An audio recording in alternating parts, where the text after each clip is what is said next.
লাইয়া কইলা ইয়া রাসূলুল্লাহ আপনার হাত মুবারক কয়টা সানা দেখা যায় এই সানাগুলো আপনি ইওয়াত তাকি ইওয়াত বদলা করলি করার কারণ বুঝতাম পারলাম না আল্লাহর হাবিবে ফরমাইলা ও আব্দুর রহিম তুমি যে আমার ওয়ালাদুল শরীফর স্মরণে তুমি যে মাহফিল করছো এই মাহফিল করার পরে এই মাহফিলের শেষে যে তুমি সিন্নি বিতরণ করছো এই সানাগুলা লগে লগে আল্লাহর হাতে গিয়া পৌঁছে গেছে রব্বুল আলামিন আমার হাতে এটা পৌঁছাই দিছেন আমি এটা হাতে লইয়া আমার মহব্বতে আপনার হাত মুবারক থাকি এই সিন্নি বিতরণ করা হয়েছে এটার মহব্বতে আমি আপনার আমার এই সিন্নিগুলো আমার হাত থাকি তৈতাম পারিয়ার না রাসূলুল্লাহ সাল্লাল্লাহু আলাইহি ওয়াসাল্লামের হাত মুবারক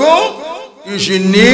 আর আতো ওয়া থাকি ওয়া তো বদলা বদলি করটা আর রাসূলুল্লাহ ফরমাইলা ও আব্দুর রহিম আল্লাহ আমার কাছে পৌঁছাই দিছেন আর আমি এটার মহব্বতে আমি আমার হাত থাকি ধুইতাম পারিয়া তখন রাসূলুল্লাহ সাল্লাল্লাহু আলাইহি ওয়াসাল্লামের মিলাদুন নবীর মাহফিলের সিন্নিটা আল্লাহর কাছে পৌঁছে কি না এই কথাখানোর একটা দলিল হইতে পারে না আব্দুর রহিম সাহেব মিশা মাত্রা মানুষ নি জান রাসূলুল্লাহর লগে রাসূলুল্লাহর মুলাকাত জান নসিব হইছে মিশা মাত্রা হইতে পারেননি তাহলে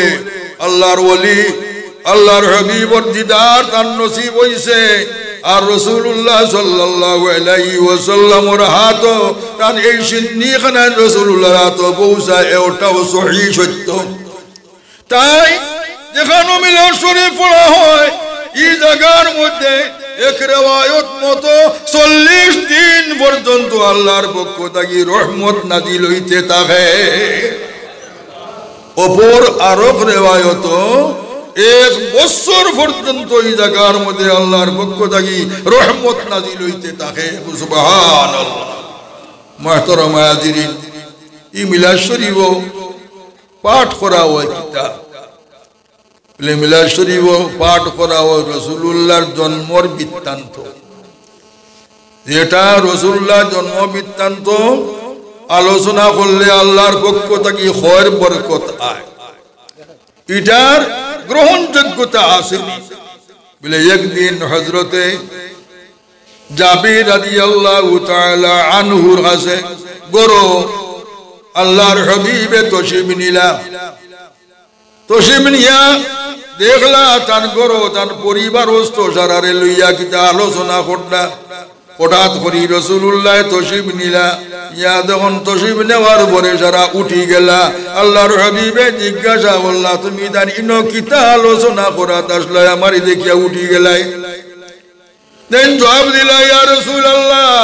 আপনার জন্মের তারিখের যে সমস্ত অলৌকিক ঘটনা হল ওটা আমরা আলোচনা করি আর আমরা জন্ম তারিখ সারা বৃত্তান্ত ওটা আমরা আলোচনা করি আর আপনার বংশর পরিচয় সম্পর্কে আমরা আলোচনা করি আর এটা কি উদ্দেশ্য করো বলে ইয়া রাসূলুল্লাহ আমরা এটা আলোচনা করি আর আমরা খয়র বরকত লাভ করবার লাগি আল্লাহর হাবিবে ফরমাইলা ওয়াজাবাত লাকুম শাফাআতি ও যাবে তোমার তানোর শাফাআত করা আমার লাগি ওয়াজিব হই গেল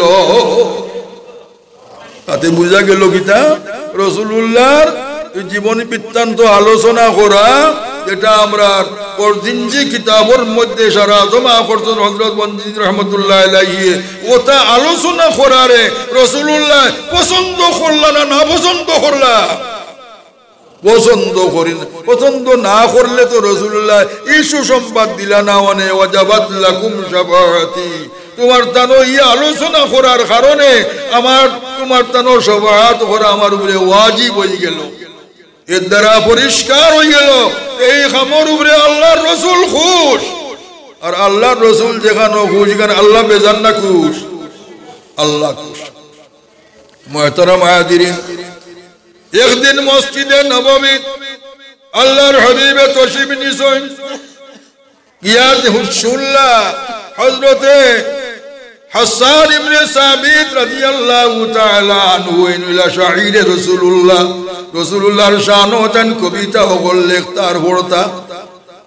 মসজিদে নববীত গিয়া শুনলা রাসূলুল্লাহর শানওতান কবিতা পাঠ করতা আল্লাহর হাবিবে শুনিয়া হাসান ইবনে সাবিত রাদিয়াল্লাহু তাআলা আনহু রে কইলা ও হাসান তোমার এই রূপ ভাবে আমার শানরি কবিতা বলা পাঠ করা এটা ঠিক ওর না তুমি মিম্বর শরীফ খাড়াও আর খাড়া হইয়া তুমি আমার শানর শেষ পড়ো রাসূলুল্লাহর রাসূলুল্লাহর শান মানর কবিতা আল্লাহর হাবিবে ফাসিয়া দিলা তুমি মিম্বর শরীফ খাড়া হইয়া তুমি আমার শানরি কবিতা বলো হযরত হাসান ইবনে সাবিত রাদিয়াল্লাহু তাআলা আনহু তার মিম্বর শরীফ খাড়া হইলা আর খাড়া হইয়া রাসূলুল্লাহর শানর শেষ ভোটটা এমন সময় আল্লাহর হাবিবে ফরমাইলা আল্লাহুম্মা আইয়িদহু বিরূহিল কুদুস আয় আল্লাহ আমার হাসান রে আপনার রূহুল কুদুসের মাধ্যমে সাহায্য দেখুয়া